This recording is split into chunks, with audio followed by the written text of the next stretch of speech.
Então eu queria que você abrisse a sua Bíblia comigo, em Hebreus capítulo 10. A gente vai ler o primeiro versículo dessa palavra. Hebreus capítulo 10, e nós vamos ler do 35 até o 39.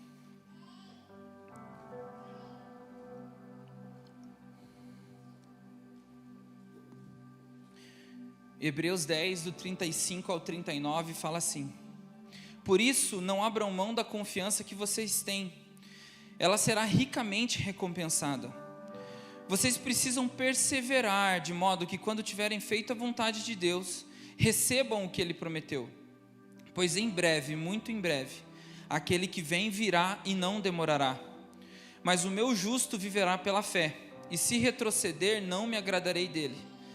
Nós, porém, não somos dos que retrocedem e são destruídos, mas dos que creem e são salvos. Amém?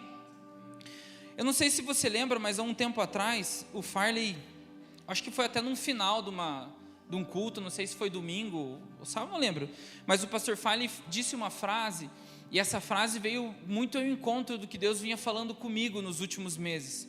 E ele falou assim, a respeito de tudo que a gente crê que Deus vai derramar sobre a igreja, Deus vai derramar sobre nós, sobre a Cornerstone, que Deus tem derramado já, né? Nós sabemos que está tendo um pessoal recebendo algo muito especial nos Estados Unidos, e nós sabemos que Deus vai fazer. E ele disse a frase assim, ele falou, Deus já decidiu fazer. E sabe, aquilo é como se tivesse completado algo que Deus estava falando comigo, como eu disse. Então, a gente pode pensar, existem alguns momentos da história em que é como se abrisse algumas janelas de Deus, sabe? Algumas oportunidades, algumas coisas que estão prestes a acontecer, já aconteceram no passado. E Deus decidiu fazer aquilo, então Ele vai levantar pessoas, Ele vai falar com gente, vai ter gente entendendo o que Ele está fazendo e vão corresponder com aquilo e vai acontecer, porque o plano dEle vai acontecer. E a gente tem vivido um período em que não é só o pastor Farley, não é só o pastor Diego, o pastor Gustavo, mas muita gente tem alimentado no seu coração algo que aponta assim, Deus vai fazer algo. Deus vai fazer algo.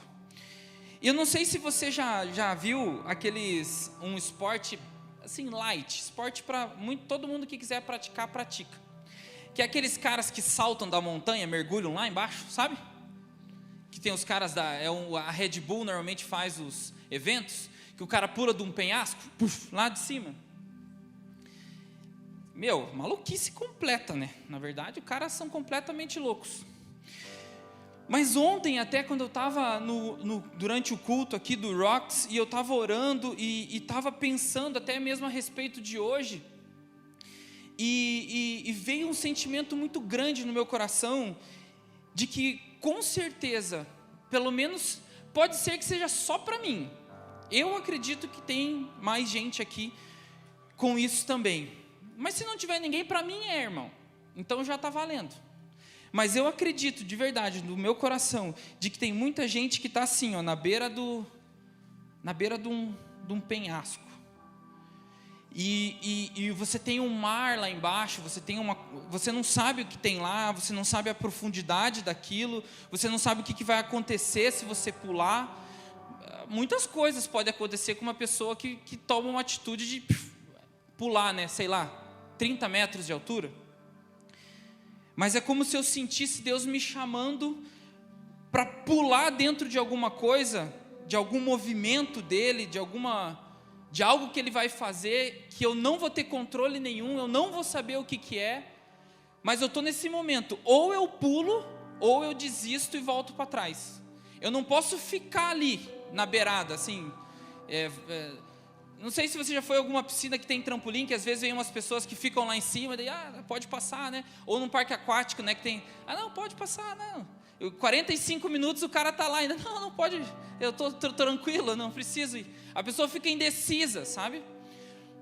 Mas eu creio que são dias onde que Deus está nos convidando para entrar no nível de conhecimento de Deus, no nível do plano de Deus, em que a gente não vai ter controle do que vai acontecer, a não ser quando a gente estiver lá no meio. Então eu creio que, como veio esse sentimento no meu coração ontem, muitas pessoas aqui também estão na beira desse penhasco, prestes a pular para dentro de alguma coisa que Deus vai fazer, e é uma coisa diferente, é uma coisa nova, a gente não sabe o que vai ser. Então a pergunta é: será que eu pulo ou será que eu não pulo? Fico ou não fico? Será que eu volto para trás? Será que passa isso? Irmãos, eu acredito que você vai ser completamente incomodado por Deus para entrar em algo que Ele vai fazer. E como eu comentei, como eu falei, aquela frase do pastor Farley, Deus já decidiu fazer. Ele vai fazer. E Ele vai fazer porque existe um plano, meus irmãos, que ele é maior do que nós. Sabe? Um plano eterno de Deus que vem acontecendo desde o começo das coisas. E é isso que Deus vem falando comigo. Então Ele vem falando a respeito do governo de Cristo, né?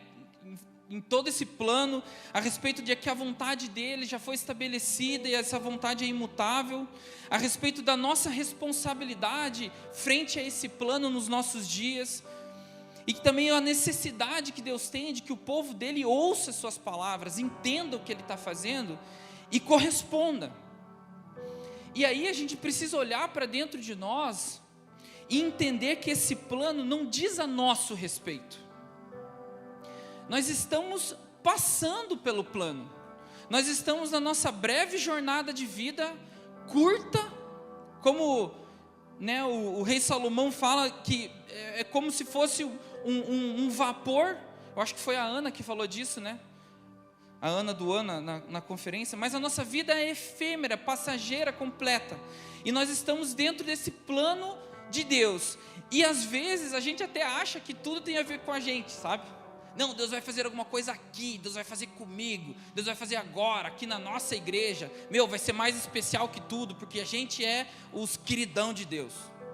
Tipo, nós somos, entendeu? Nós somos, mas a gente precisa ter a consciência de que o plano eterno de Deus vem se desenrolando desde a eternidade, e nós vamos passar, vai acabar a nossa vida e esse plano vai continuar se desenrolando. Então o ponto é, nós vamos entrar nesse plano, a gente vai estar atento o suficiente para entrar nesse plano, ou a gente vai ficar paralelo a esse plano? Porque o plano não diz a ver, não é sobre nós, mas o plano é de Deus, de toda essa criação. Então, o que nós somos? Nós somos os beneficiados do plano. Nós fomos, de certa maneira, alvo do plano de Deus. De tudo que Jesus fez na cruz por nós, de todo o plano de redenção, nós somos alvo dele. Mas nós também somos cooperadores, mas não o dono do plano. Né? Não é sobre nós o plano é sobre ele, mas nós temos parte no plano, tanto como beneficiados, como também como cooperadores. Então a história de Deus na terra vem sendo contada desde que o mundo começou, desde sempre. E agora aqui, por exemplo, a gente aqui em Curitiba, 2023, a gente está vivendo essa história. É como se a história estivesse passando por nós agora, e está no nosso turno, certo? Então a história já começou, a história não vai terminar agora, a história vai lá para frente e ela está passando por nós. Então o que será que a gente precisa fazer? Então, para exemplificar isso de uma maneira assim até mais clara, é como se nós sabemos que a Bíblia foi escrita, Velho Testamento, Novo Testamento, né? Paulo escreveu a maior parte do Novo Testamento, João escreveu o Apocalipse, e aí, enfim, a gente não tem nem tempo para gastar de como isso foi consolidado como Bíblia, mas uma hora a Bíblia parou de ser escrita, certo? E toda a história, né, que a gente crê que é a palavra de Deus está contida lá. Aí depois homens também de Deus, mas aí não inspirados somente por ele, continuaram a escrever a história da igreja. Então vamos imaginar que se o mundo tivesse, Jesus voltou, segunda vinda gloriosa, tudo acabou, milênio, tal, tudo isso, Nova Jerusalém. Aí Jesus fala, não, agora eu estou a fim de que escrevam o resto da história, tipo depois dos apóstolos, né? Então pode ser que nessa história conte a nossa história, porque nós estamos fazendo parte desse plano que está sendo desenrolado. Então, assim, pode falar, poxa, lá, tipo, vamos dizer, um livro da América do Sul. Vários países da América do Sul, aconteceu muita coisa. Tinha um país chamado Brasil, que sempre em fevereiro, né, eles tinham uma festa chamada Carnaval. E essa festa do Carnaval era uma desgraça, porque ela acabava com as pessoas. Era a festa da carne, onde tudo acontecia menos o que Deus queria. Podia estar lá registrado, né? Mas também podia estar registrado como o Brasil foi um país especial, um país de um povo que amava Jesus de uma maneira muito intensa, um povo que adorava Ele de uma maneira extravagante, e o país que pode ter liderado alguma coisa aí a respeito do movimento em algum período, inclusive agora, 2023. Pode ser, entendeu? Deus tem um plano, Ele quer fazer alguma coisa, Ele precisa de quem ouça, Ele precisa de quem entenda, Ele precisa das pessoas que se coloquem nessa história. Então pode ser que essa história vai continuar a ser contada, sendo registrada ou não. E essa história está passando por nós. E o ponto é que a prioridade que nós precisamos dar para o plano de Deus, ela é superior à prioridade que nós precisamos dar para os nossos planos. Então, se hoje a gente precisa, irmão, se engajar em alguma coisa na nossa vida, na nossa igreja, nós precisamos ter um engajamento no plano eterno de Deus. Porque, como eu já falei, o plano está acontecendo e as pessoas muitas vezes estão passando, vivendo esse plano de maneira desigual, sabe? Estão colocando os planos seus, os planos pessoais, os planos que têm a ver com essa vida, os planos que têm a ver com recurso, com dinheiro, com família, com casa, com trabalho, com universidade. Eles estão colocando esses planos acima do plano eterno de Deus. Muitas vezes ainda tendo a expectativa de que Deus pare e fala, puxa, vou ter que dar um jeito de reescrever aqui. Porque o Eros está muito afim de, trabalhar loucamente, ganhar grana, e eu preciso encaixar, porque eu amo ele, então eu vou dar um jeito aqui no meu plano, e vou tentar encaixar o plano do Eros no meu plano. Não vai funcionar, não é assim que funciona. Então, se hoje a gente tem alguma coisa que a gente precisa se engajar, e hoje se fala muito a respeito de engajamento, se hoje a gente precisa se engajar no plano de Deus, porque Ele tem a história completa na sua mão. Ele sabe do começo, Ele sabe do meio, de como vai se desenvolver, e Ele sabe do final. Então é como se Deus fosse um arquiteto, um engenheiro, que montou, por exemplo, uma planta de uma casa, e essa casa está sendo construída. Como se a história do mundo fosse uma casa, e Ele está construindo essa casa desde o começo. Então muitos trabalhadores passam por essa casa, muitos trabalhadores passam por essa obra, e com diversas funções, ou uns caras fazem o concreto, uns caras fazem lá, e aí vamos dizer que essa casa ela esteja no momento em que ela está com as paredes sendo levantadas, assim, as paredes estão no tijolo todo aparente, sem acabamento nenhum, e aí a hora do plano, a parte que o plano está se desenvolvendo, é a parte em que as paredes precisam ser rebocadas. Elas precisam ser colocadas cimento, rebocadas, para que depois siga o plano, que é o plano do acabamento. Só que aí, se a gente quer inverter a prioridade dos planos e colocar o nosso plano no lugar do plano de Deus, achando que o nosso plano é que está certo, é como se Ele falasse, o Deus, o dono dessa construção, falasse, agora é a hora de rebocar a parede. Aí você fala, não, na verdade eu já vou pintar a parede. Eu não vou rebocar, eu vou pintar logo de uma vez. Porque pintar é melhor, as pessoas vão na casa para ver a casa bonita, acabada, pintada. Não precisa colocar cimento, é muito trabalho, bem melhor mexer com pintura agora. Não vai funcionar, não faz sentido. Não faz sentido você pensar no seu plano se você não estiver dentro do plano de Deus. Se você entende o plano de Deus e você corresponde ao plano, aí o teu plano vai fazer algum sentido, porque Ele tem um plano para nós. Eu não estou falando que a gente não tem plano, Ele tem sim um plano para nós, mas o nosso plano precisa se submeter ao plano dEle, porque Ele sabe todas as etapas.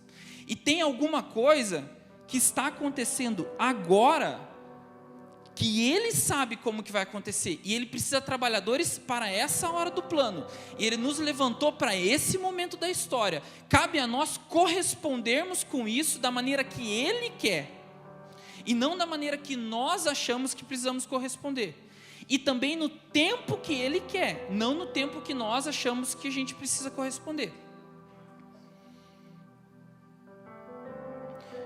E isso fica claro, essa questão das prioridades na Bíblia. Quando perguntaram para ele, aí Jesus, qual é o principal mandamento? E ele fala, amará o Senhor Deus sobre todas as coisas, com todas as suas forças. Então ele elencou o mandamento como sendo superior aos outros. Então, ou seja, ele deu prioridade para esse mandamento antes do que os outros. Então, um exemplo bíblico disso, a gente pode colocar esse apontamento de Jesus. É como se Jesus estivesse falando assim: não adianta você querer espalhar o evangelho antes de me amar em primeiro lugar. Não adianta você querer, fazer boas obras, ter um coração piedoso, ajudar os seus irmãos, se você não me ama em primeiro lugar. Então, existem prioridades no reino de Deus. E nós, reforço, mesmo como sendo participantes do plano, mesmo como sendo beneficiados desse plano, nós precisamos entender que as prioridades são elencadas pelo dono do plano. E o nosso objetivo é entrar nesse plano, é se submeter a esse plano. Se você quiser abrir comigo em Jeremias 29, versículo 10. A gente vai ler do 10 até o 13, Jeremias 29, do 10 ao 13. Esse é um texto maravilhoso. Quando fala de plano de Deus, nossa, muita gente lembra dele, é muito bom.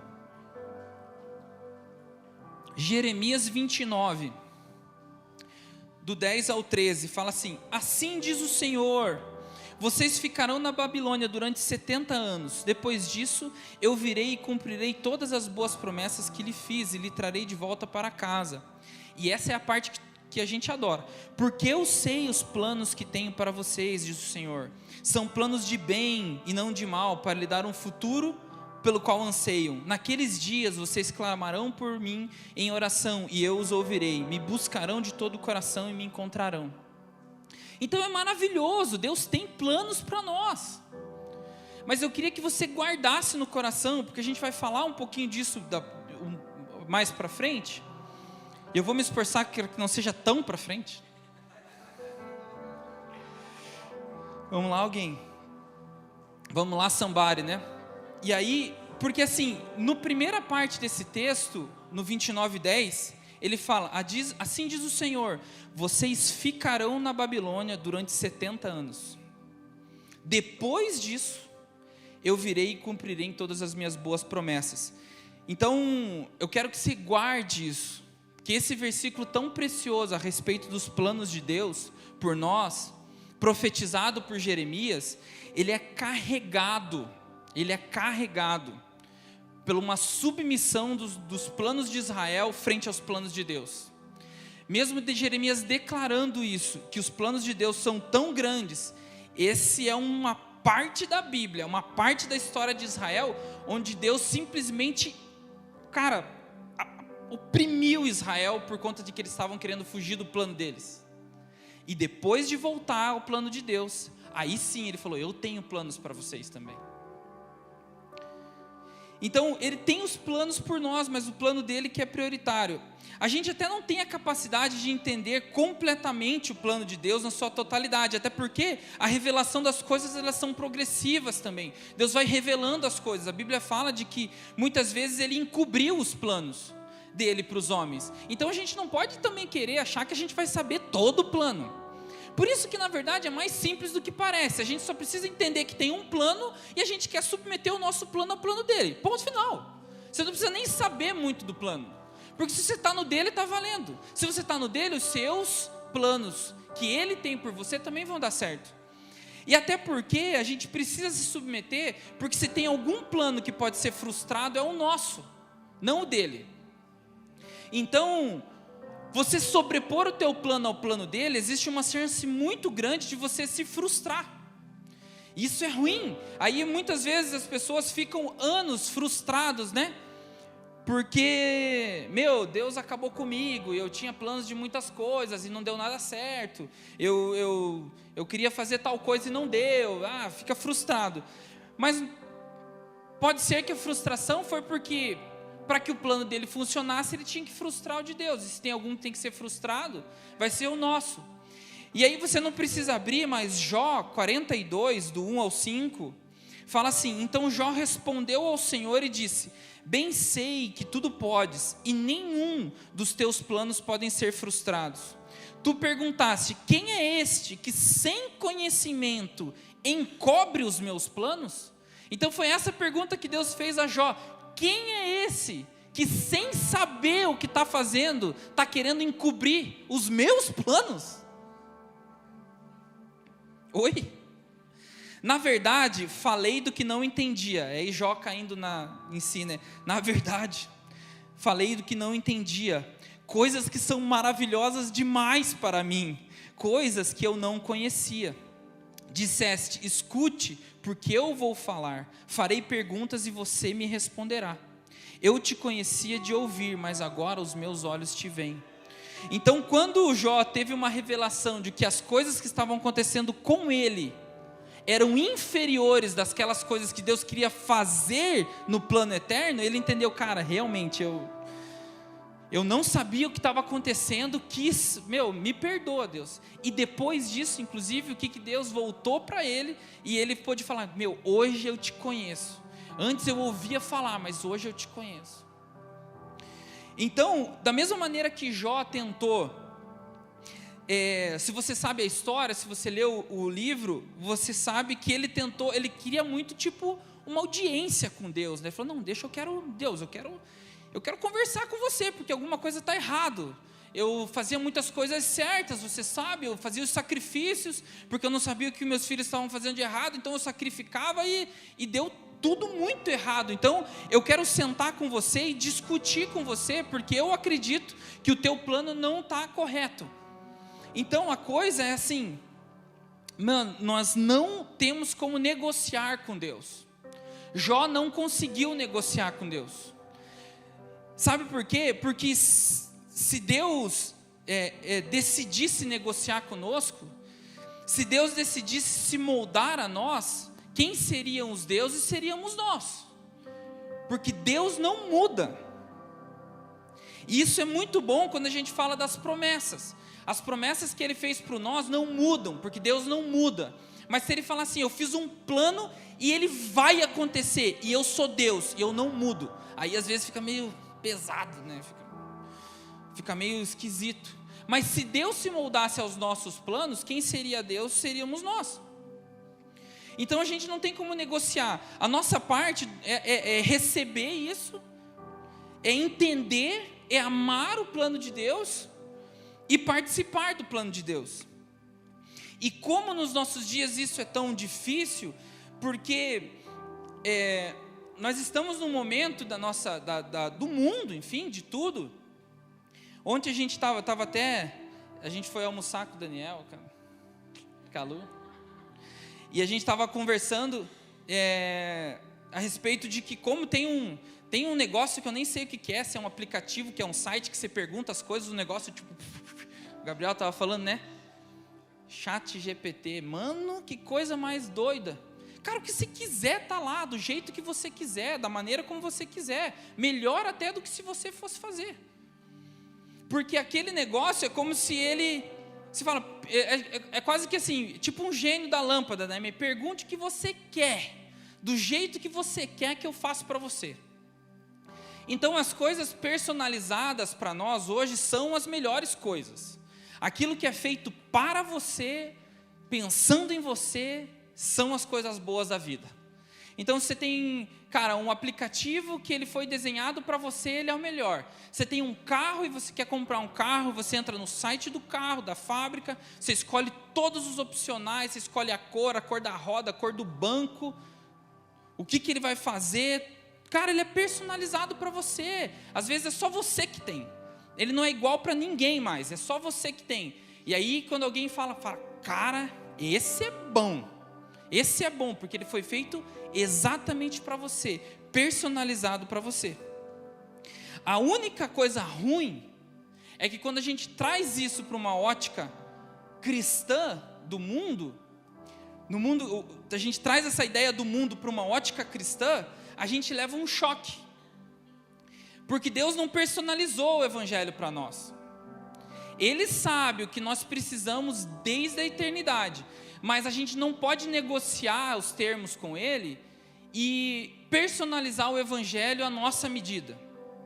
A gente não pode seguir a Cristo da maneira que nós sabemos que seria melhor, ou com a intensidade que nós achamos que conseguimos ter. Então assim, Deus, eu não posso ser tão intenso porque eu tenho tal coisa, eu tenho família, eu tenho um filho pequeno, eu estou preocupado, você sabe que eu tenho empresa, ou você sabe que eu preciso ter uma promoção, você sabe o momento da minha vida financeira agora não é tão boa, então eu quero, será que você pode dar uma ajeitada na maneira em que você pediu para que a gente seja cristão, porque para o meu modelo de vida hoje está difícil demais. Então a gente tenta personalizar o plano de Deus, a gente tenta personalizar a maneira como Deus já colocou desde os tempos eternos o como é seguir a Ele. E aí isso ataca a gente frontalmente nos dias de hoje, nos dias onde a gente valoriza tanto essa coisa personalizada. Então é isso que deixa a coisa cada vez mais mole, cada vez mais frágil. Então, e uma maneira como Deus, para exemplificar isso, a maneira como Deus se coloca na Bíblia, Ele se coloca como uma pedra, Ele se coloca como uma rocha. Nós, Cornerstone, somos isso, essa que nós acreditamos.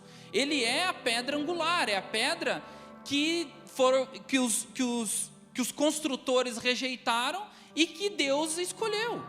Então, hoje, o que nós temos que fazer? Nós temos que pegar essa pedra angular, que é Jesus, colocar ela na esquina da nossa vida e construir a nossa vida em cima dela, para cima, para os lados, ponto final. Ele é uma pedra imutável, o plano eterno está lá desde sempre. A sua lei espiritual, eu não estou falando da lei de Moisés, mas uma lei espiritual que acontece desde sempre, desde antes da lei de Moisés, essa lei é imutável, a gente precisa segui-la. A gente precisa colocar a cornerstone na nossa vida, a pedra angular, e seguir. Então, eu acho que vai concordar comigo que é difícil se amoldar a Jesus, é complicado, é claro, você tem que adaptar a sua vida à maneira como Ele quer. Só que o contrário hoje, se você está no mundo e você não se preocupa com a lei de Deus, você não se preocupa com o que Ele diz que é importante, o mundo se molda a você. Quando você se liga, você já está completamente contorcido, você está completamente amoldado, formado no que o mundo fala que é bom. E a gente está sendo, muitas vezes, recebendo essas coisas que são do mundo para dentro da igreja. E a gente precisa tomar uma decisão de que nós precisamos entrar no plano eterno de Deus. Ele é imutável, nós precisamos respeitá-lo, nós precisamos amá-lo, nós precisamos acolher isso, nós precisamos entrar nesse plano. E essa mensagem, ela nunca foi pesada. Essa mensagem de um Deus fiel, verdadeiro, único, digno de todas as coisas, o eu sou, a pedra angular, essa maneira de seguir a Deus com intensidade, com verdade, sem negando-se a si mesmo, morrendo para si mesmo, ela tem sido pesada para nós nesses dias, em dias de personalização, em dias de fraqueza mesmo, em dias de gente mole, entendeu? Porque na época dos discípulos isso não era pesado, porque esse era o único plano, ele era o único evangelho. Então ele se tornou pesado para nós, mas para eles não. Porém, até os próprios discípulos tentaram negociar com Jesus. Antes de entenderem completamente o seu plano, antes de entenderem quem ele era, Jesus, eles também quiseram negociar alguns termos com o próprio Jesus. E você vai lembrar de Tiago e João, quando eles falaram: ô Jesus, deixa eu te falar, quando todas as coisas acontecerem, quando você virar rei, vamos negociar aqui, chama nós para ficar do teu lado, um do lado direito e um do lado esquerdo, será que rola? Não rola, Jesus falou. Isso está lá em Marcos 10, eu não vou ler, mas em Marcos 10, do 35 a 45, ele fala: então Jesus reuniu e disse: vocês sabem que os que são considerados líderes nesse mundo têm o poder sobre o povo, que os oficiais exercem sua autoridade sobre os súditos. Entre vocês, porém, será diferente. Quem quiser ser o líder entre vocês, que seja o servo. E ponto final. Eles tentaram dar um somebody love, não deu. Não deu. Você sabe que Pedro também tentou negociar com Deus. Quando Jesus chegou para ele e falou: falou para os discípulos, falou: olha, eu já estou sentindo, a minha vida vai ser entregue. Cara, eu preciso morrer para que o plano de Deus se cumpra. Aí Pedro falou: não, peraí. Isso está lá em Mateus 16, do 21 ao 21. Ele falou: não, peraí, Jesus, você não vai morrer não. Eu estou aqui, você não vai morrer não. Então Jesus querendo corresponder com o plano eterno, e Pedro falando, negociando: não precisa ser tão radical, Jesus. Ele falou: negativo, eu preciso morrer. E falou: Pedro, você sai daqui, porque você está o Satanás aí, você está me puxando para longe do plano, você está me levando para um lado que não é o lado que o meu Pai deseja que eu esteja. Então os discípulos, eles entenderam uma hora, mas durante a caminhada com o próprio Jesus, eles também em alguns momentos tentaram negociar, e deu ruim. Você pode procurar aí, irmão, a Bíblia, pode revirar aí, para ver se tem alguém que conseguiu mexer no plano, por conta de que Deus já tinha estabelecido uma coisa, e aí ele mudou a coisa porque ele se compadeceu. Você pode pensar: não, mas e Abraão lá? Abraão falou com Deus, né? Ele ia destruir tudo e não, né? Livrou Ló. Falei: mas você concorda que destruiu, né? Ele ia destruir tudo. A única coisa que faltou foi um que destruiu. O plano continuou, irmão. Isso fala muito, inclusive, sobre intercessão nossa. Oração e intercessão, das 10 à meia-noite. Você pode aprender junto conosco. A gente pode interferir, mas o plano dele sempre vai acontecer. Então sempre vai ser sobre entender, amar esse plano e participar e não negociar dos termos. A gente precisa entender isso. E por que ficou tão claro para os discípulos, mesmo tendo tentado negociar, que não daria certo? E que como era melhor se submeter ao plano de Deus? Porque eles viram Jesus se submetendo. Então Jesus veio à terra e ele se submeteu ao Pai. Então, João 5,19, então Jesus lhe disse: em verdade lhes digo, que o Filho nada pode fazer de si mesmo, senão exatamente aquilo que vê o Pai fazer. Tudo o que este fizer, o Filho faz também. Era uma submissão completa. Quando Jesus ensinou os discípulos a orar, Mateus 6,9, portanto orem assim: Pai nosso que estás no céu, santificado seja o teu nome, venha o teu reino. E seja feita a tua vontade, assim na terra como no céu. A atitude de Jesus quando ele estava no Getsêmani. E adiantando-se um pouco, Mateus 26:39, e adiantando-se um pouco, prostrou-se sobre o seu rosto, orando e dizendo: meu Pai, se é possível, que passe de mim esse cálice, contudo, que não seja feito o que eu quero, e sim o que tu queres. Submissão completa. Quando foram prender Jesus, quando as tropas romanas chegaram para prender, qual foi a atitude de Jesus? Mateus 26, 49 a 54. E logo, aproximando-se de Jesus, Judas disse: salve mestre, e o beijou. Jesus, porém, lhe disse: amigo, o que você veio fazer? Nisso, aproximando-se eles, agarraram Jesus e o prenderam. E eis que um dos que estavam com Jesus, estendendo a mão, sacou da espada e, golpeando o sumo sacerdote, cortou-lhe a orelha. Mais uma vez Pedro querendo se intrometer no plano. Então Jesus lhe disse: coloque a espada de volta no seu lugar, pois todos os que lançam mão da espada, a espada perecerão. Ou você não acha que eu posso pedir para o meu Pai, e Ele me mandaria, neste momento, mais de 12 legiões de anjos? Mas como então se cumpririam as Escrituras, que dizem que assim deve acontecer? Cara, olha o nível de submissão de Jesus. Ele falou: Pedro, eu poderia fazer isso que você está querendo fazer, irmão, mas eu não quero, eu já me submeti, eu já orei e falei, se puder passar, passa, se não, nós estamos juntos, Deus, nós vamos fazer. E mesmo sendo confrontado ali na hora da prisão, você acha que estava fácil para ele, né? Estava frouxo para Jesus ali, sabendo o que ia acontecer, os caras estavam prendendo na iminência, e aí Pedro vai e tenta, cara, atitude boa, legal, foi boa, só que foi contra Deus, cara. Ele quis ajudar, mas errou. E Jesus fala como se cumpririam. Então a gente poderia até falar: Pedro, como que vai cumprir o plano eterno de Deus na minha vida? E ele nem sabia, mas ele podia falar, mas na sua vida também, e na vida de todo mundo, até dos caras lá de Curitiba. Como que isso vai acontecer se eu agora querer pedir para que meu Pai mande os anjos aqui e acabem com tudo? Não, submissão ao plano. Jesus se submeteu a esse plano, e Jesus entendia o tempo das coisas.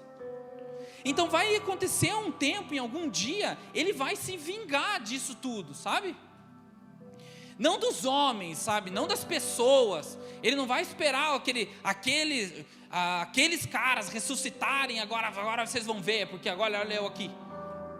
Não, mas todo o contexto, tudo que acontecia, tudo que o inimigo tramou para a morte de Jesus, isso ele vai vingar um dia, porque ele voltará, mas ele sabia que aquela hora, se ele revidasse, naquela hora, se ele não se rendesse, aquela atitude que seria uma atitude de, vamos dizer assim, de resistência, né? Não, eu não vou morrer, eu vou fugir, eu vou ficar aqui, eu vou continuar pregando. Se ele fizesse isso, se ele resistisse, essa resistência que poderia ter uma cara de obediência, na verdade seria desobediência. Porque o plano de Deus era superior ao plano que Pedro entendia, ao plano, até mesmo o plano que Judas queria, cara. Até Judas teve um plano de entregar Jesus para matar e ganhar dinheiro. O plano de Deus era superior até a isso, porque era uma coisa muito maior que estava acontecendo lá. E uma coisa que eu queria te falar também, da mesma maneira como Jesus, né, ensinou os seus discípulos a como se submeterem, a como entender o plano divino, a como se colocarem nesse lugar, eu queria te falar que a gente passa por muitas coisas na vida, né? Eu passo por algumas, vocês por algumas. Pode ser que as minhas coisas sejam mais difíceis e pesadas do que a sua, e pode ser que a sua seja muito mais pesada que a minha. Decisões, entregas, coisas da vida que nos deixaram atribulados, sabe? Mas Jesus nos ensinou não só uma submissão a nível dos homens, mas Ele nos ensinou uma submissão maior do que toda submissão. Então qualquer coisa que você possa pensar, do que eu possa pensar, que seja pesado demais, você olha para Jesus e vai ver que Ele se entregou num nível muito maior. Qualquer coisa. Ele era o Rei da glória, o Rei de todas as coisas, o Filho de Deus. Ele deixou a sua glória para estar no meio da criação deles.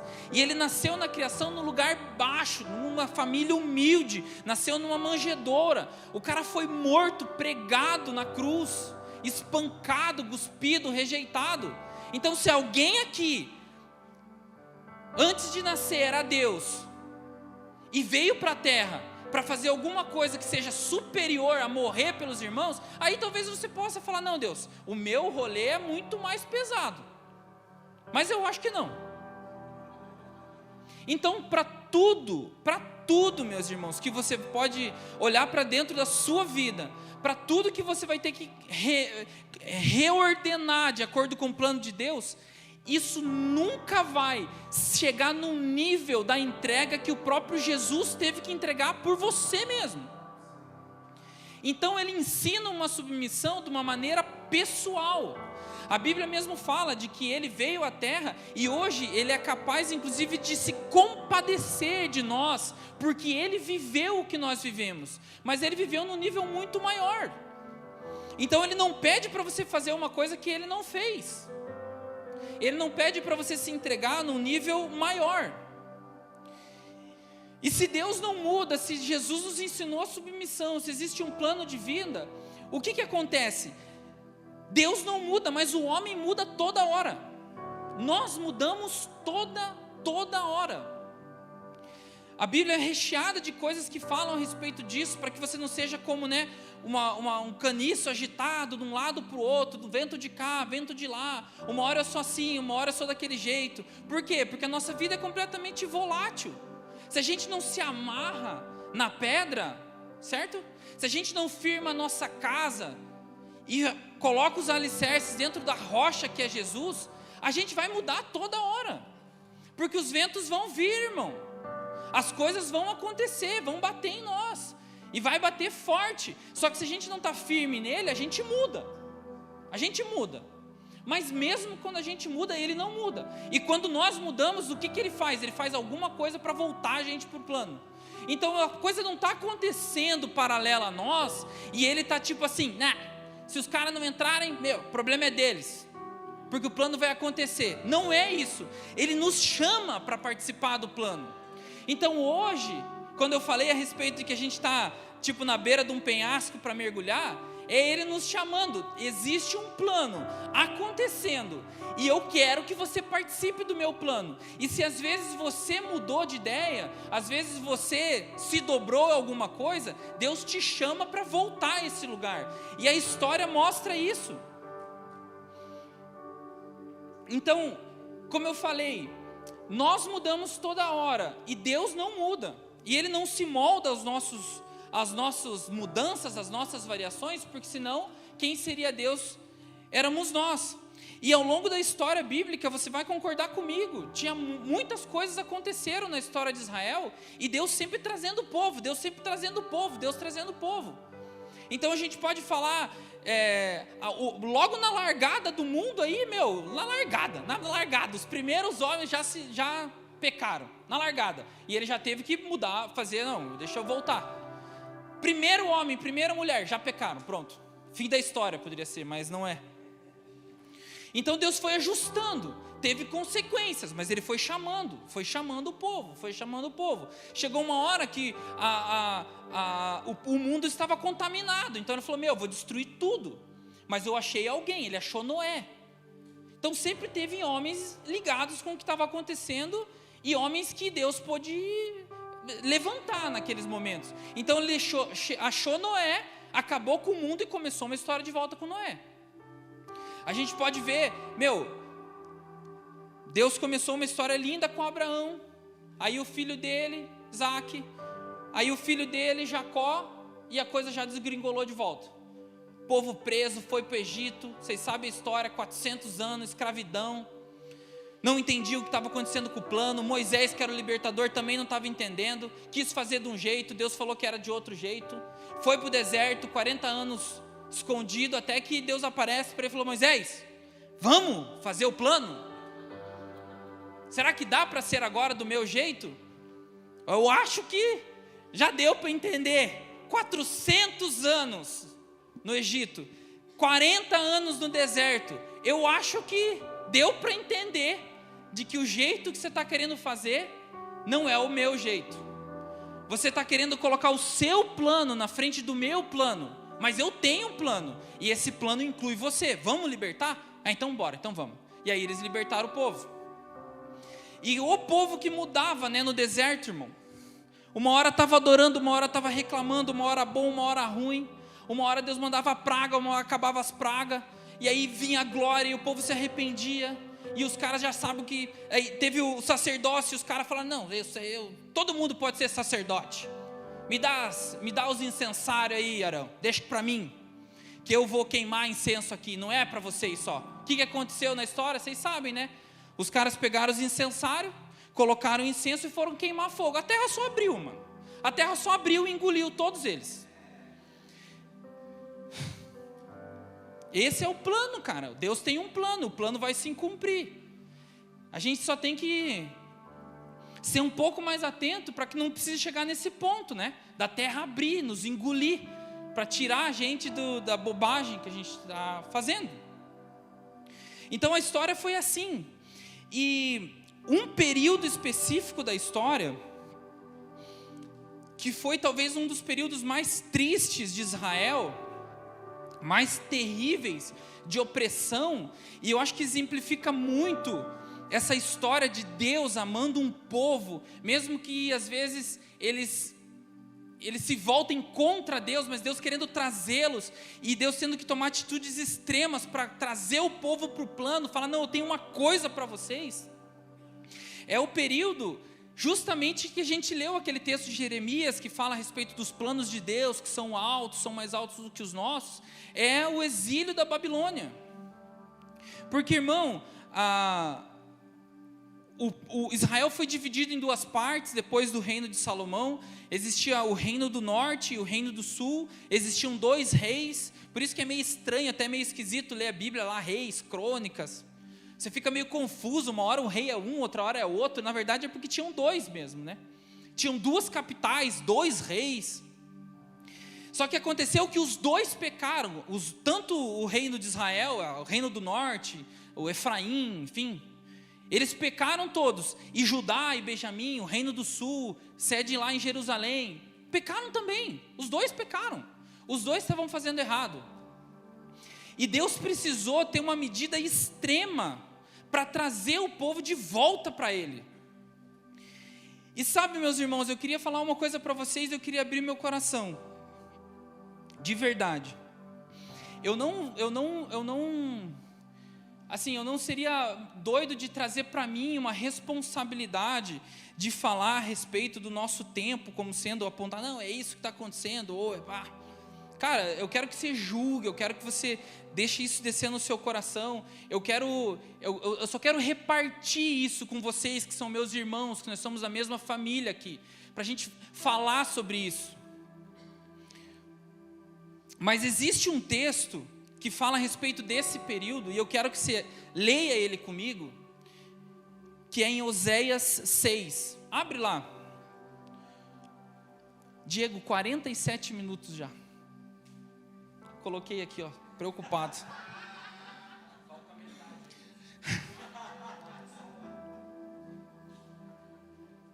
misericórdia, irmão, mas Deus vai fazer uma coisa hoje, eu sei que vai. Oséias 6, a gente vai ler do 1 até o 11, e eu quero que você abra o seu coração para ouvir essa profecia de Oséias. Oséias foi um profeta, e ele estava nesse período, ele profetizou a respeito disso, ele profetizou a respeito disso que estava acontecendo na terra, né, no povo de Israel. Então Oséias 6, a partir do 1, venham e voltemos para o Senhor, porque Ele nos despedaçou, mas vai nos curar, Ele nos feriu, mas vai atar as nossas feridas. Depois de 2 dias nos dará vida, ao 3º dia nos ressuscitará, e viveremos diante dEle. Conheçamos e prossigamos em conhecer ao Senhor. Como o amanhecer, a sua vinda está certa. Ele descerá sobre nós como a chuva fora de época, que rega a terra. O que farei com você, Efraim? O que farei com você, Judá? Porque o amor de vocês é como a névoa da manhã e como o orvalho da madrugada, que logo desaparece. Por isso os abati por meio dos profetas, pela palavra da minha boca os matei, e os meus juízos sairão como luz. Pois quero misericórdia e não sacrifício, conhecimento de Deus e não holocausto.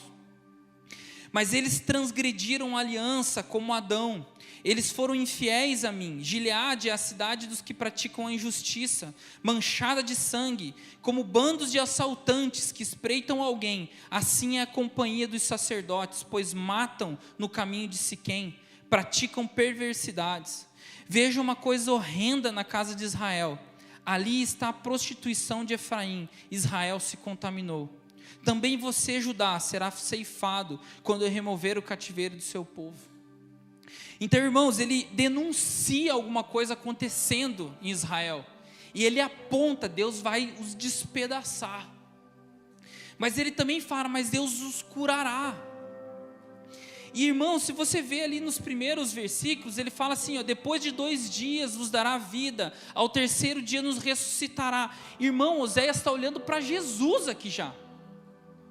Então, por que eu falo que, como Deus tem falado muito comigo a respeito dessa questão do cativeiro, de como Deus usou reis infiéis para trazer Israel para perto dele. Eu acredito que saiba a história, mas a Bíblia em vários e vários momentos ele fala, o meu servo Nabucodonosor, o meu servo rei da Síria. E eram homens terríveis, homens que invadiram Israel, roubaram o povo. Nabucodonosor acabou com o templo em Jerusalém, roubou todas as coisas, levou o povo escravo. Cara terrível. E Deus fala, o meu servo Nabucodonosor. Por quê? Porque esses caras cumpriam o propósito do plano de Deus. Então, meus irmãos, da mesma maneira que Oséias profetizou algo aqui, que olha para Jesus, para um tempo à frente dele, ele também fala assim, ó, como amanhecer, a sua vinda é certa. Ele descerá sobre nós como a chuva fora da época que rega a terra. Ele olha para frente, ele olha para Jesus, ele olha para uma volta do Cordeiro. Então assim, é como se Oséias aqui estivesse profetizando coisas muito maiores do que as coisas do tempo dele. Lembra que a gente falou que a história de Deus continua sendo escrita, ela continua passando por nós?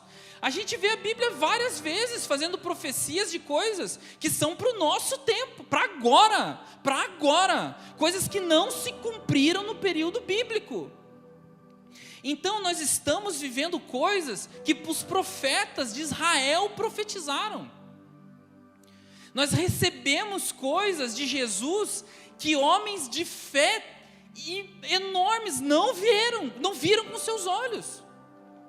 Isso prova, irmãos, de que a história continua sendo escrita. O plano continua a ser desenrolado. Então, olhando para os nossos dias hoje,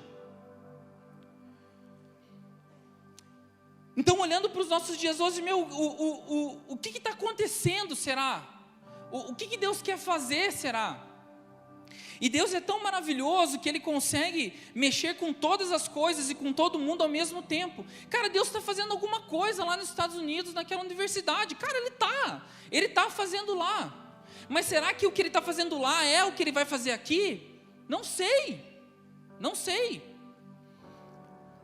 Será que a gente é talvez um povo tão assim amado por Deus, que aqui está tudo bem a gente ter um culto hoje, domingo à noite, bem tranquilo.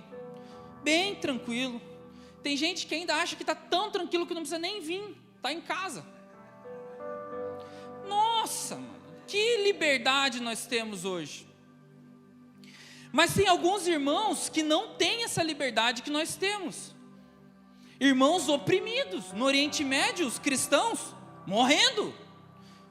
Na Ásia, os chineses morrendo, oprimidos por um governo.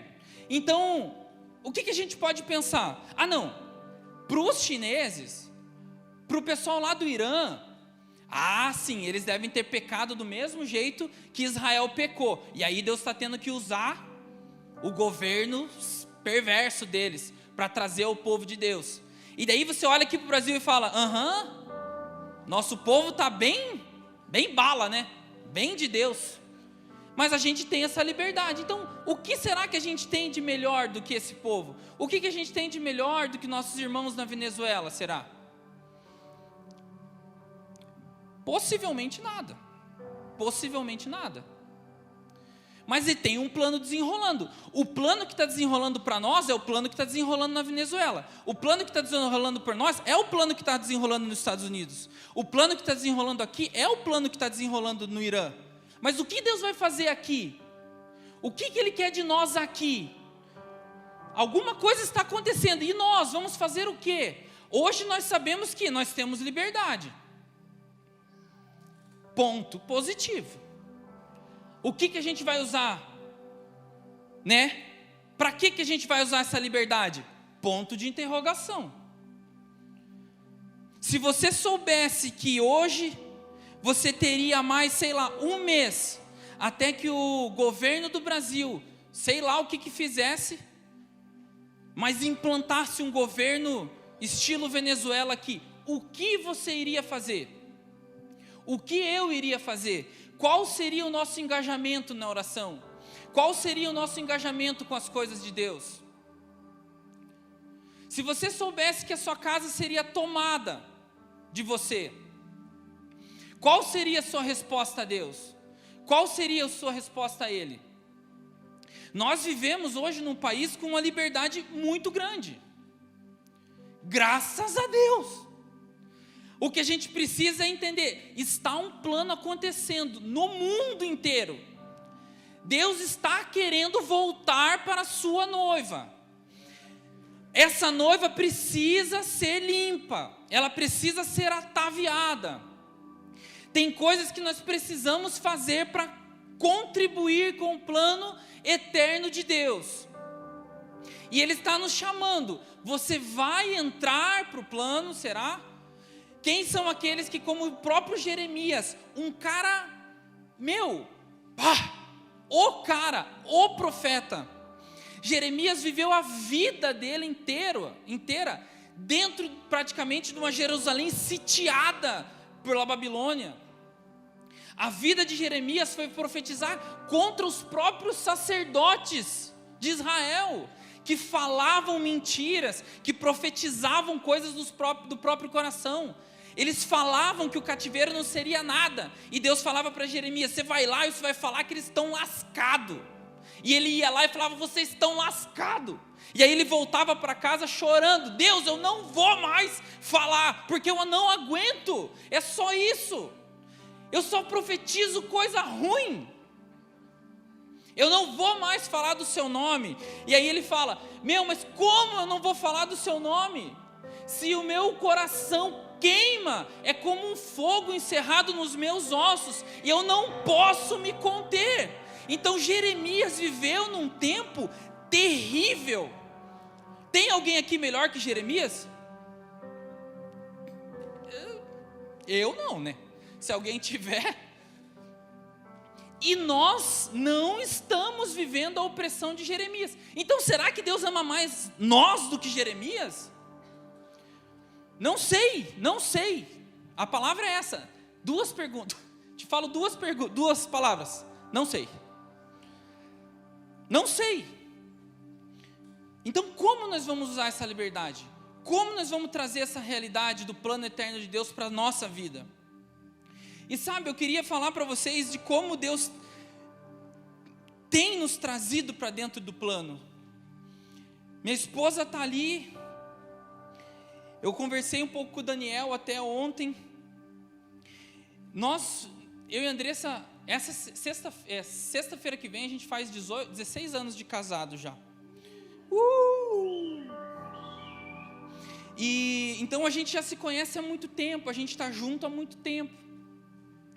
E a gente foi impactado por Deus na nossa adolescência, sabe?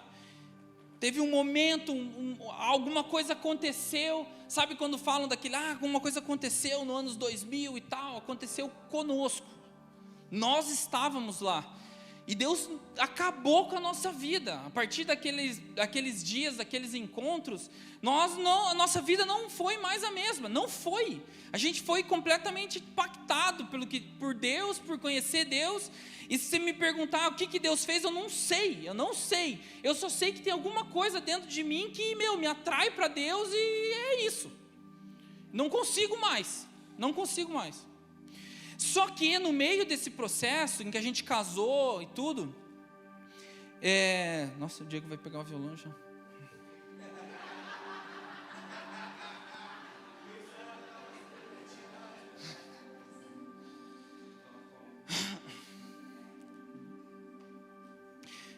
Mas no meio de todo esse processo nós casamos, e a gente viveu um período esquisito da nossa vida.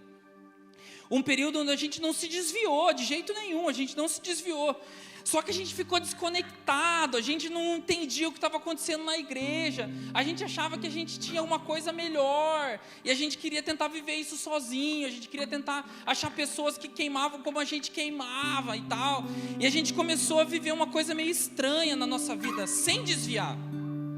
E aí a gente começou a trabalhar, e a gente casou e tal, e a gente teve a nossa primeira filha, a Helena, e aí surgiu uma oportunidade para eu ter uma empresa, e eu, orei, né, falei com meus pais, orei, vamos empresa, vou ser empresário. E aí chegou uma hora que falou, nós estamos bem, vamos ter uma outra empresa, e a gente vendeu nosso carro, e compramos mais uma franquia de uma parada, e nossa, a gente estava... a gente apavorava, né? Empresário, 2 empresas e tal. Cara, meu Deus. E aí foi passando um tempo, chegou uma hora que a gente começou a cair em si. Falou, cara, a gente está errado, cara. Tem alguma coisa errada. E não tinha errada de pecado, assim. Mas a gente começou a sentir dentro de nós, tipo, acho que alguma coisa está errada, porque a gente está começando a sofrer com isso. A gente está começando a ser oprimido por esse nosso plano, e a gente está começando a sofrer, e chegou uma hora que eu falo para a Andressa, hoje, depois de tudo, eu falo, se Deus nos chamasse naquele momento, a gente que ainda tinha o coração queimando, eu tinha que falar, se Ele me falasse, Eros, o plano é agora, partiu, eu vou falar, não dá para partir agora, Deus, porque eu estou enrolado com meus planos, e eu não consigo nem sair mais dele. Enrolado, irmão, enrolado na empresa, enrolado com responsabilidades, coisas todas que não foram do mal, mas foram coisas que me prenderam, e hoje a gente sabe que essas coisas estavam paralelas ao plano de Deus, elas não estavam assim, em coerência. A gente deixou o plano de Deus passar para tentar fazer o nosso plano, e não foi nem tão intencional assim, mas foi sutil. Quando a gente se ligou, a gente já estava completamente enrolado, fora do plano, mesmo crente, irmão. E esse que é o medo. Crente, irmão, a gente não estava desviado, a gente não estava na balada, a gente era casado, a gente, felizão, com as 2 filhas e tudo, a gente ia na igreja, normal, mas enrolado, porque o plano não estava certo. E aí, a gente já conhecia o Farley e tal, de outras coisas, mas não tão perto. A minha empresa era de imóveis. Um dia o Farley me chamou para tirar medida na casa dele, e eu tirando as medidas, ele falou assim, e o teu chamado? O que tem a ver com a medida, o meu chamado? Ele falou, não, mas e o teu chamado? Porque nós tínhamos um amigo em comum, e esse amigo nos conhecia bastante, então ele sabia um pouco. E o teu chamado? Eu falei, mano, eu quase que falei assim, meu chamado está encostado, porque eu não consigo mais, eu não consigo mais viver, não tenho mais como corresponder para o meu chamado. E aí Deus começou a voltar, sabe? Ele começou a nos resgatar de onde a gente estava, e começou a nos livrar das coisas. E foi uma aproximação, sabe? Com o Farley, com o Gu, com o Diego, com a Dé, com a Paty. E Deus foi restaurando, Deus foi nos trazendo para um lugar. Nós fizemos várias mudanças na nossa vida, nós fechamos a empresa que a gente tinha, Deus abriu uma porta para um emprego, que é o emprego que eu trabalho hoje. E Deus foi trazendo para a gente, para mais perto. A gente começou a se engajar no plano, a gente começou a servir mais com os irmãos, a gente começou a estar mais em comunhão, e Deus começou a falar mais com a gente, e a coisa começou a se desenvolver. Chegou uma hora que eu já imaginava, eu acho que o plano vai voltar, eu estou com uma expectativa que vai dar certo, cara, a gente vai se engajar. E Deus começou a trazer, Aí vocês sabem, né, toda a história da transição, né, do Farley e da Dani. Cara, Deus está nos chamando para lá. Eu acho que a gente tem que estar junto. Deus já nos chamou para esse lugar, então vamos caminhar, vamos abrir mão, vamos fazer as coisas. E a gente começou a caminhar. Depois de bastante tempo junto com eles, eles entendendo o nosso coração, eles falaram, eu acho que vocês podem ser diáconos da igreja, a gente acredita em vocês. E a gente ficou muito feliz, e nós fomos ordenados diáconos, né, no ano 2021. E a gente começou a servir na casa, se engajar, servir na casa. E as palavras começaram a vir, Deus começou a derramar sobre nós. A gente começou a se desfazer das nossas coisas, no sentido do coração. O nosso coração já não estava mais tanto nas coisas como estavam antes. Sabe, irmãos, quando a volta de Jesus está ficando cada vez mais perto e o teu coração cada vez mais clama por Maranata, as coisas vão começando a perder o valor, tá? Então, se você está sentindo no teu coração que as coisas estão começando a perder o seu valor, possivelmente no teu coração está crescendo um sentimento pela volta de Jesus muito real. Você sabe que em Israel tinha um negócio que chamava, a cada 50 anos tinha uma coisa em Israel, que todas as coisas voltavam para as pessoas que eram donas, certo? Ano do jubileu. As pessoas vendiam as suas coisas, 50 anos depois a coisa voltava para ele. Mas a coisa era um plano. Então assim, se eu vendia uma casa para você no ano 48, o preço dessa coisa era, 2 anos. Porque quem comprou de mim ia usar 2 anos. Então era muito menor o preço de que alguém tinha vendido no ano 2. Que a pessoa ia usufruir 48 anos, entende? Então eu te digo uma coisa. Se a gente acha que está chegando o dia em que ele virá, nós estamos queimando nisso. As nossas coisas já não valem mais do que valiam antes. Você entendeu? O preço das coisas vai começando a cair, porque está cada vez mais próximo do dia dele. Então você começa a achar que as coisas já não fazem mais tanto valor assim. Cara, um carro novo é legal. Cara, é legal, mas mano, eu estou ligado em outra coisa agora. Sabe, essa grana eu poderia fazer tal e tal coisa. Pois é, mas eu estou muito mais afim em colocar essa grana no meu parceiro, no meu irmão, porque eu vou ajudar ele. E a viagem fica para depois. A gente nem sei se eu vou conseguir viajar, cara. Vai que Jesus volta semana que vem, eu vou fazer o que com essa grana? Na minha conta? As coisas vão perdendo valor. E Deus foi restaurando coisas dentro de nós. Até que um dia o Farley chegou e falou, cara, estou entendendo aqui que eu acho que Deus está querendo acelerar as coisas na vida de vocês. E a gente começou a receber isso. E aí um dia ele chegou e falou, cara, se der tudo certo, se vocês não fizerem nenhuma bobagem, eu acho que vocês vão virar pastor da igreja. E a gente, Senhor, Senhor, e Deus começou a nos trazer para o plano dele. Então depois de muito tempo andando com o Farley e com a Dani, andando com esses 2 casais maravilhosos, cara, Deus restaurou o nosso plano. Ele nos colocou para dentro do plano. Eu não sei se você estava aqui ou não, mas na nossa ordenação o Farley nos deu uma palavra e que fez muito sentido para nós. Ele falava que era como se tivesse uma lacuna no tempo, na vida de vocês. E o que Deus estava fazendo era juntar como se fossem as pontas de um papel que tinha um início e um fim, tipo numa folha A4, e o meio era em branco, e Deus fez assim, juntou as pontas, juntou as linhas. Porque a gente entende, a gente ficou um período lateralmente ao plano de Deus, o plano desenrolando e a gente vivendo uma vida quase que paralela. E Deus restaurou isso na nossa vida. E eu creio que Deus está querendo fazer isso com você também, meu irmão. Existe um preço a ser pago, nós precisamos entrar no plano dele, e ele não muda, como eu falei. Nós precisamos entender e mergulhar, a gente vai ter que pular penhasco abaixo, crendo que o que Deus vai fazer é o que precisa. E uma vez eu até falei com o Farley, falei, cara, às vezes eu tenho um sentimento de que eu perdi tipo uns 10 anos da minha vida, e eu pronto para ouvir aquela palavra, né? Cara, não pense assim. Não pense desse jeito, cara. Deus é bom. A resposta que ele me deu foi assim, pode ser mesmo, pode ser que perderam mesmo. E cara, pode ser que é isso. A gente perdeu, cara. A gente jogou no lixo 10 anos da nossa vida porque a gente não entendeu o plano. Então, meus irmãos, o que eu queria compartilhar com vocês era isso. Temam a Deus. Entrem no plano. Independente do que acontecer nos nossos tempos. Cara, o governo de esquerda não é o bicho papão, porque nós estamos com os olhos em outras coisas, nós estamos a fim de outras coisas. Se você olhar o que aconteceu em outros países, o que está acontecendo agora, mano.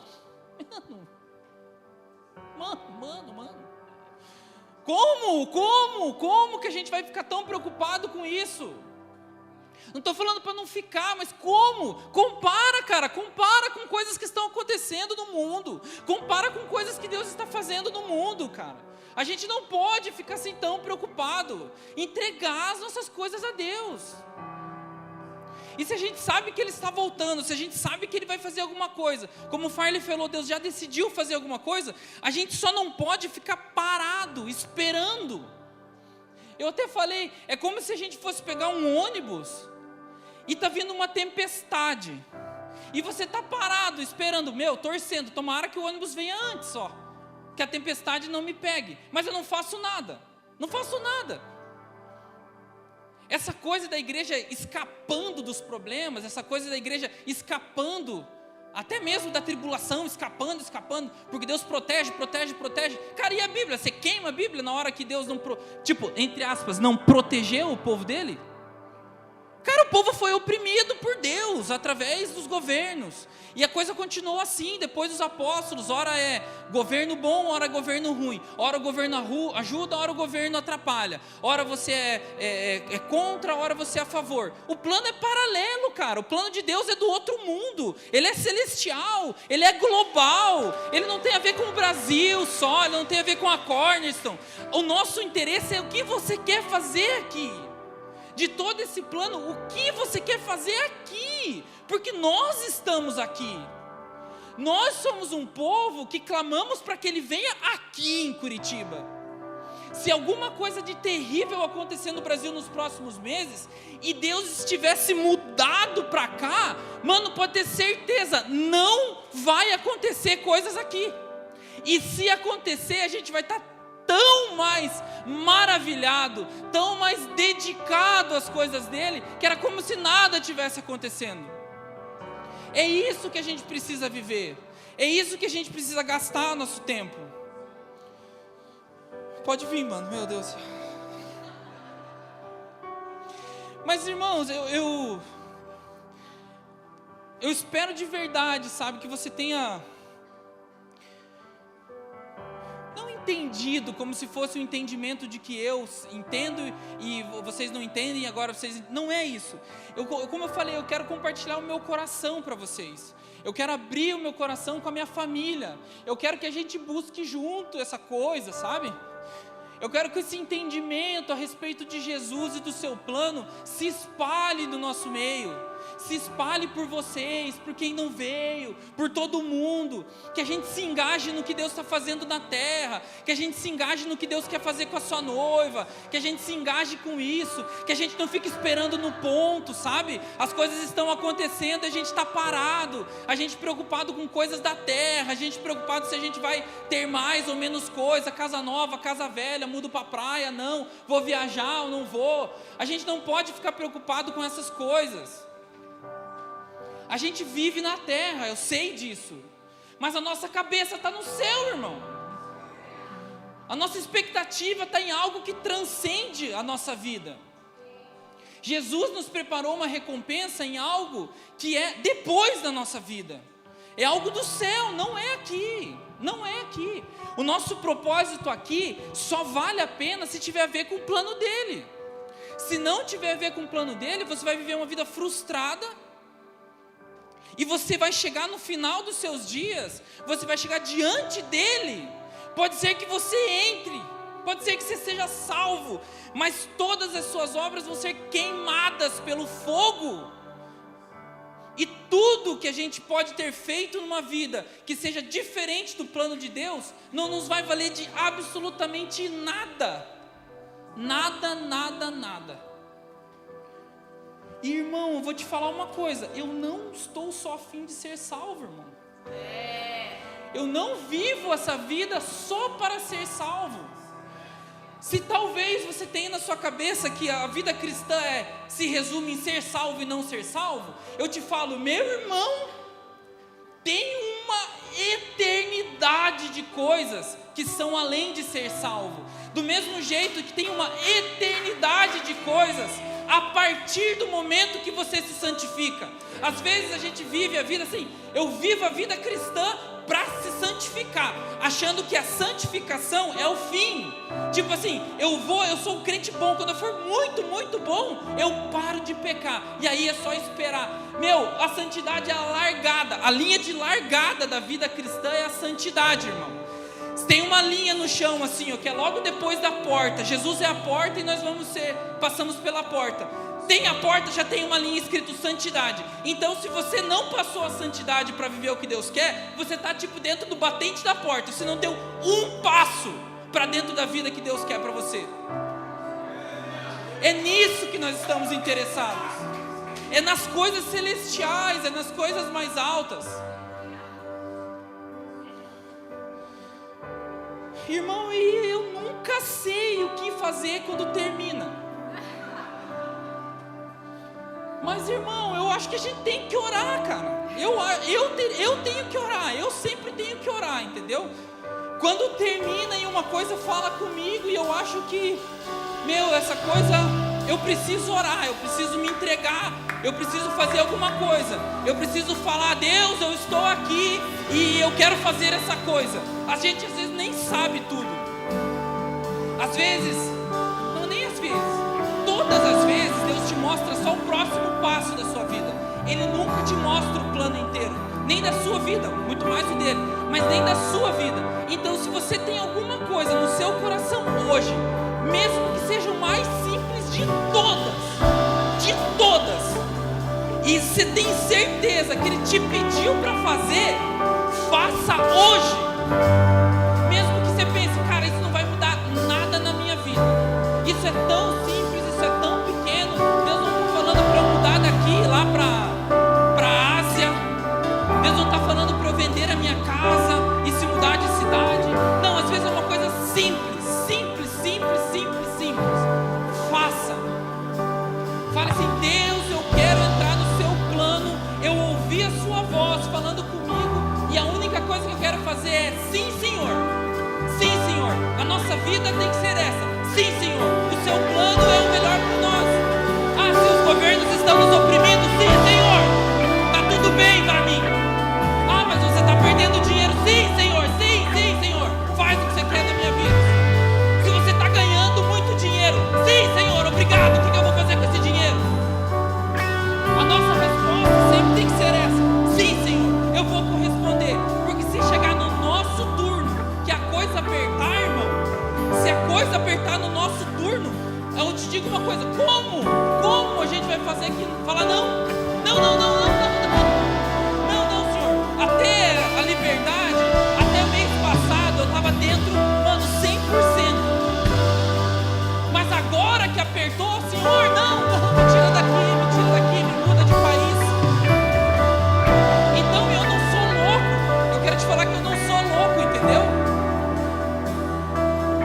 Toda vez que eu oro disso, irmãos, e é verdade, eu sempre penso: se acontecer alguma coisa, o que eu vou fazer com a Andressa, cara? O que eu vou fazer com a Helena? O que eu vou fazer com a Lívia?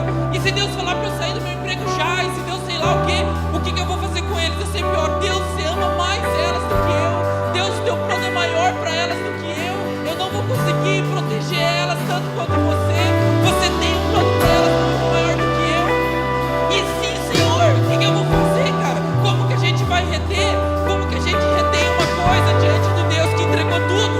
Se Jesus fez tudo, absolutamente tudo, como que a gente vai falar não?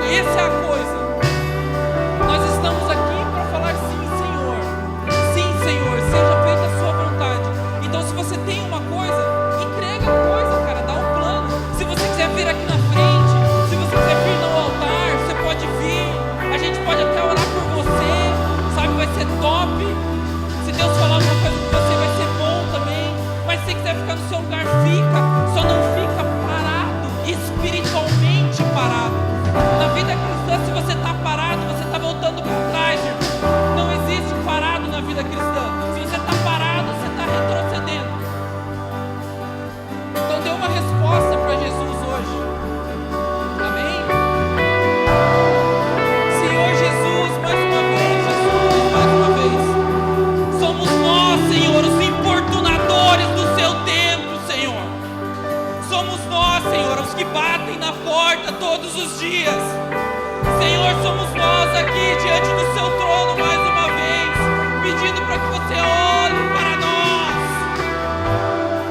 Olhe para nós, Jesus, olhe para nós. Nós estamos te amando mais, Jesus, e isso tem feito coisas no nosso coração. E Jesus, nós somos homens falhos que você conhece, que você fez.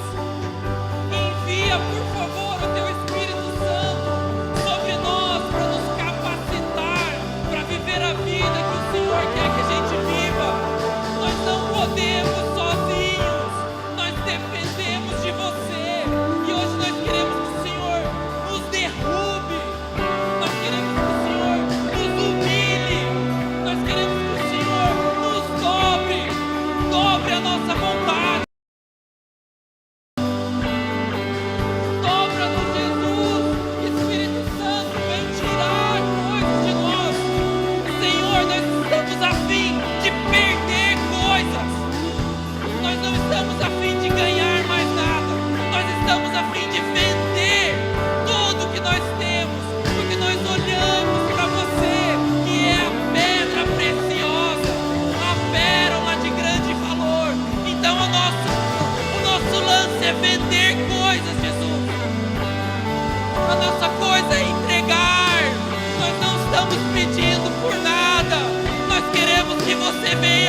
meus amigos, só não me tirem, meu Senhor. Podem me tirar o ouro e a prata, minha casa, minha família, os meus amigos, só não me tirem, meu Senhor. Yeshua, te amamos. Yeshua, te amamos. Yeshua, te amamos.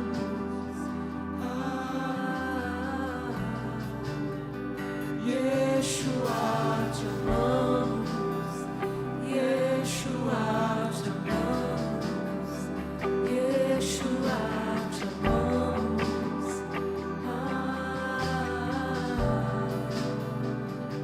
Eu te amo, te desejo mais que o ouro, Yeshua. Eu te amo, te desejo mais que o ouro, Yeshua.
Já não vivo, mas eu só tu.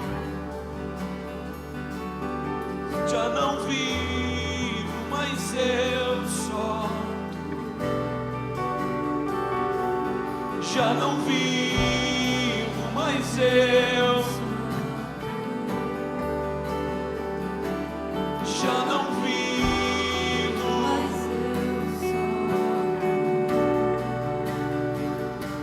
És o motivo, és a razão, és o motivo, és a razão, és o motivo, és a razão, és o motivo, és a razão. És o motivo, és a razão, és o motivo, és a razão, és o motivo, és a razão, és o motivo, és a razão.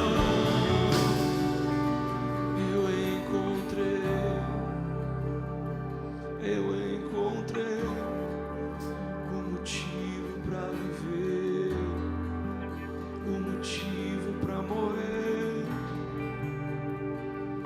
Eu encontrei o motivo para viver. Meus irmãos, eu sinto no meu espírito que há pessoas aqui nessa noite que ouvem essa mensagem e elas se questionam: mas como eu faço isso? Mas como eu entro nesse lugar e como eu produzo uma mudança como essa? Como eu entrego a minha vida? Parece um discurso meio utópico, algo que fica fácil de falar, mas difícil de viver. Mas eu quero te dizer que o Senhor não está te chamando para que você produza isso naturalmente, até porque não vai funcionar se você tentar produzir isso por você mesmo. O Senhor está nos chamando a deixar que o Espírito nos dobre a esse lugar.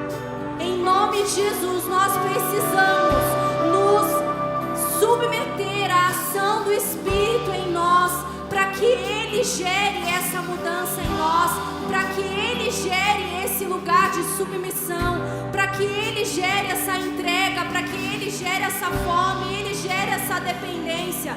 Não tente produzir por você mesmo.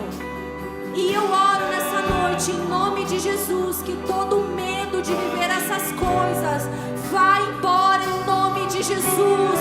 O Senhor nos chamou para viver extraordinariamente essa verdade do seu plano eterno. Existe um convite do Senhor e existe um poder que foi deixado. Existe o Espírito Santo de Deus deixado a nós,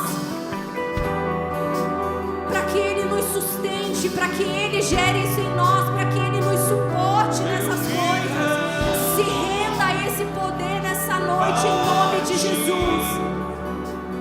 Clame aí no seu lugar. O Espírito Santo de Deus nos ajuda a entrar nesse lugar. Nós desejamos nos render ao seu convite, Senhor. Nós desejamos nos render à vontade do Pai para nós, mas nós não queremos produzir isso por nós mesmos, Senhor. Nós não desejamos produzir isso carnalmente, Senhor, mas é pelo Espírito, Senhor, e nós nos dobramos ao poder do Espírito Santo de Deus nessa noite. Submeta a sua mente, submeta a sua alma, submeta o seu coração nessa noite em nome de Jesus. Eu me rendo a Ti, nos rendemos a Ti, nos rendemos a Ti, nos rendemos a Ti, nos rendemos a Ti. Nos rendemos totalmente a Ti,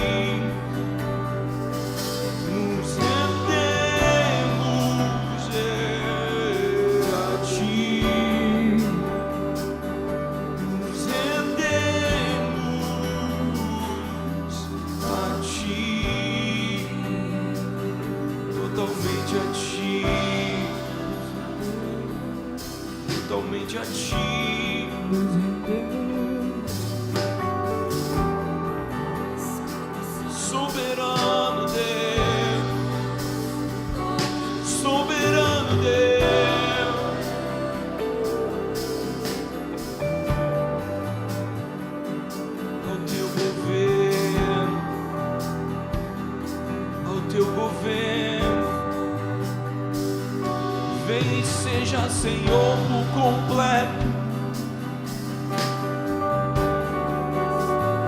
Venha e seja Senhor por completo.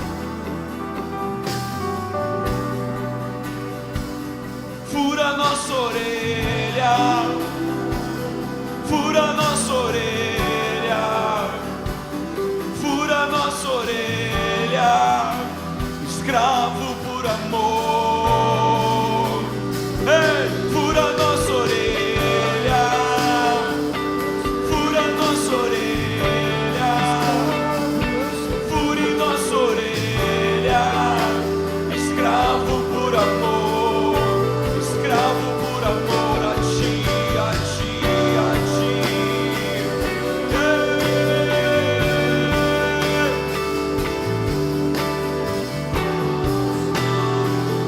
Eu escolho estar preso, eu escolho estar preso, eu escolho estar preso a ti.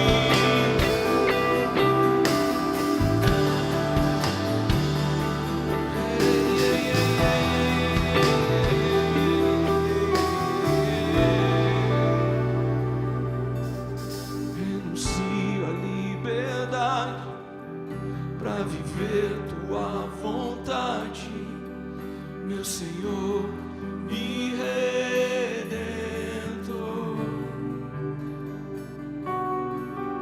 Renuncio à liberdade para viver tua vontade, meu Senhor e Redentor.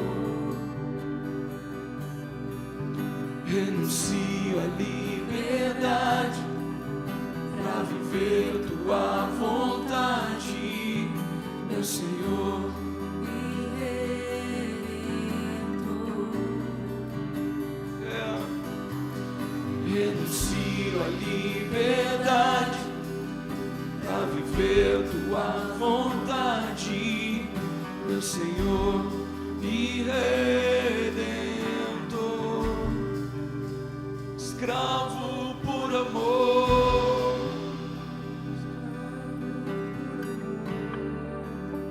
vivendo para ti, Senhor. Escravo por amor,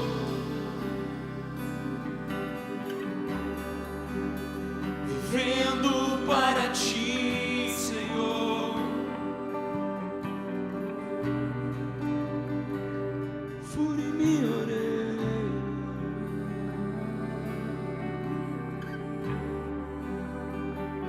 fure minha orelha.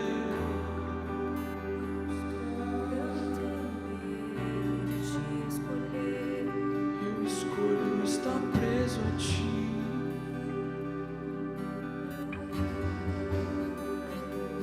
Eu escolho estar preso a ti. Fure minha orelha,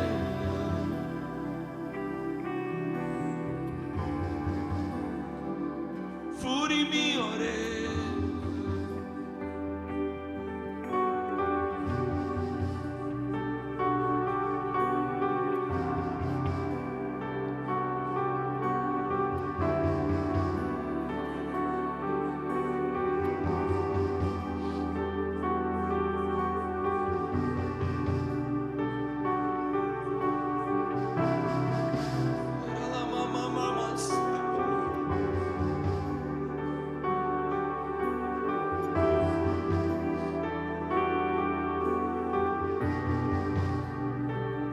Eu entrego tudo.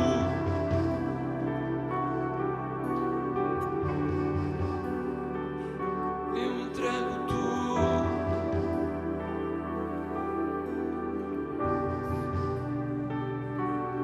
Me dou tudo inteiro pra te ter por completo. Minha vida é um sacrifício vivo.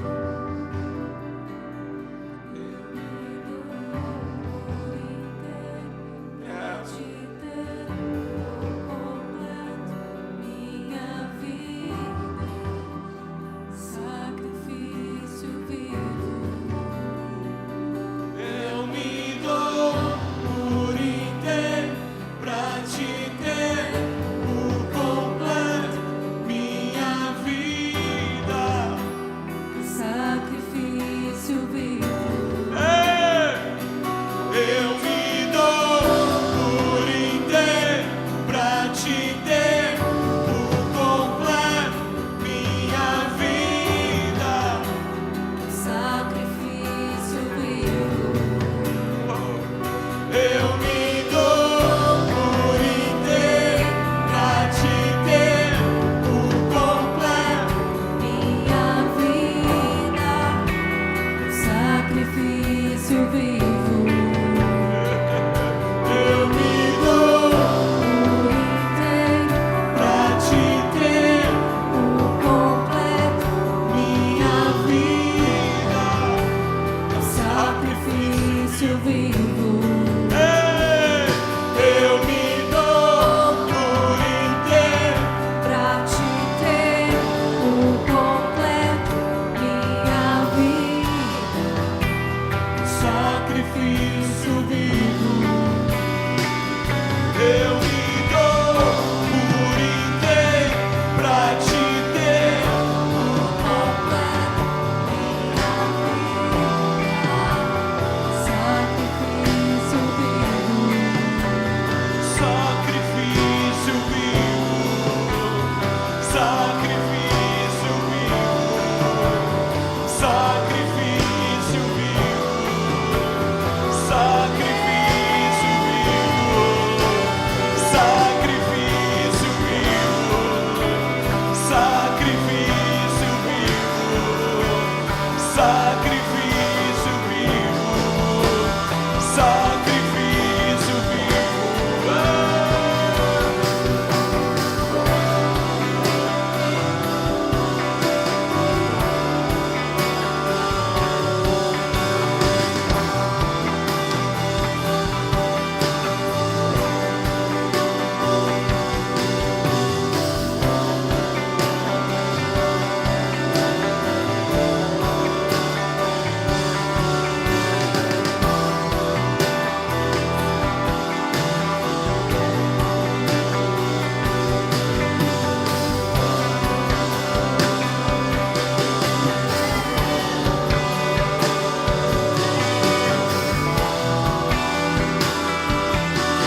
preciso de ti.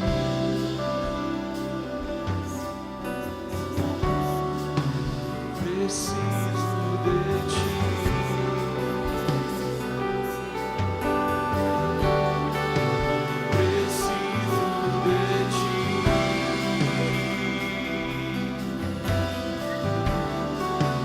Preciso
voltar.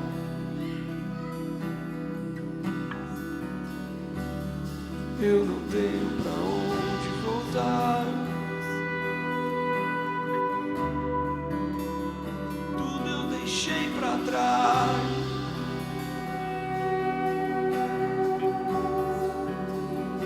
Tudo eu deixei pra trás.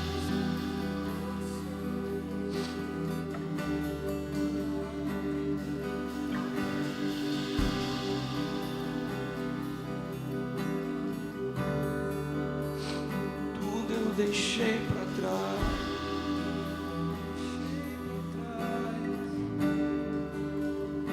Pontes foram queimar, carroças queimar, pontes foram quebrar,